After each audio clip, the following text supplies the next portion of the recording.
வணக்கம் friends, welcome to Ramani's recipe diary. இன்றைக்கி நம்ம முருங்கைக்கீரை பொடி எப்படி செய்யுதுன்றதை பார்க்கலாம். முதல்ல அடுப்பு பற்ற வச்சு வானல் வச்சுக்கலாங்க. வானல் நல்லா காஞ்சி வரட்டும். ஏற்கனவே நான் நல்லா வாஷ் பண்ணி வச்ச முருங்கைக்கீரை இருக்குது, தண்ணி இல்லாமல் வடித்து வச்சுருக்கேன். முருங்கைக்கீரையை சேர்த்துக்கலாம். எண்ணெய் சேர்க்க வேண்டாம்.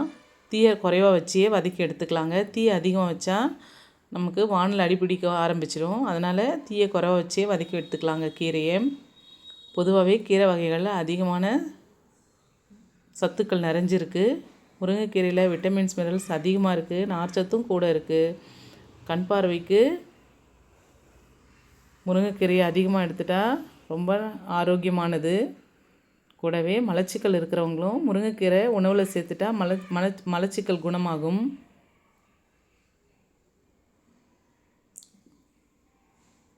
அளவுக்கு அதிகமாக எடுத்துட்டாலும் வயிற்றுப்போக்கு ஏற்படுங்க. நாம் டெய்லி சிறிதளவும் எடுத்துக்கலாம், இல்லை வாரத்தில் 2 இல்லைன்னா 3 நாட்களும் முருங்கைக்கீரைகளை எடுத்துக்கலாம். பாருங்கள், வதங்கி வரணும், ஈரத்தன்மை இல்லாமல் வதங்கி வரணுங்க.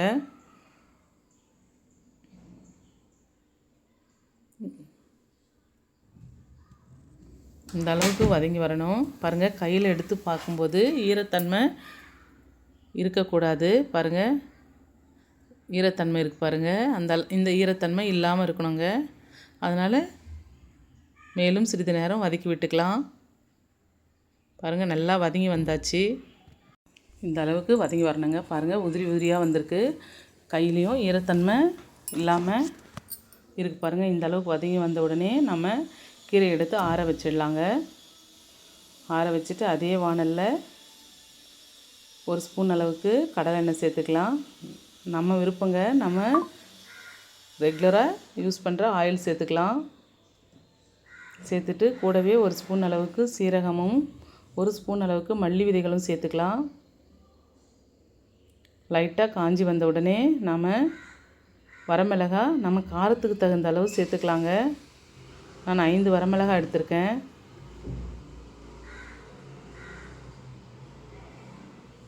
வரமிளகாய் காய்ந்து வந்த உடனே 2 ஸ்பூன் அளவுக்கு உளுத்தம்பருப்பு சேர்த்துருக்கேன். உளுத்தம்பருப்பு சேர்த்து வதக்கி விட்டுக்கலாம். உளுத்தம்பருப்பு வதங்கி வந்த உடனே 10 பல் பூண்டு தோல் நீக்கி சேர்த்துருக்கேன்.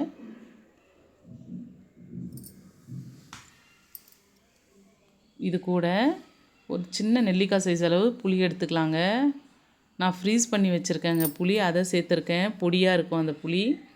நாம் நார்மலாக வெளியில் வச்சுருந்தாலும் சேர்த்துக்கலாம். கூடவே ஒரு 1/4 ஸ்பூன் அளவுக்கு பெருங்காயப்பொடி சேர்த்துக்கலாங்க. சேர்த்துட்டு நாம் ஆற விட்டுட்டு கேஸ் ஆஃப் பண்ணிவிட்டு ஆற விட்டுடலாம். ஆற விட்டுட்டு மிக்சர் ஜாரில் சேர்த்து ஒரு குறைன்னு அரைச்சி எடுத்துக்கலாங்க.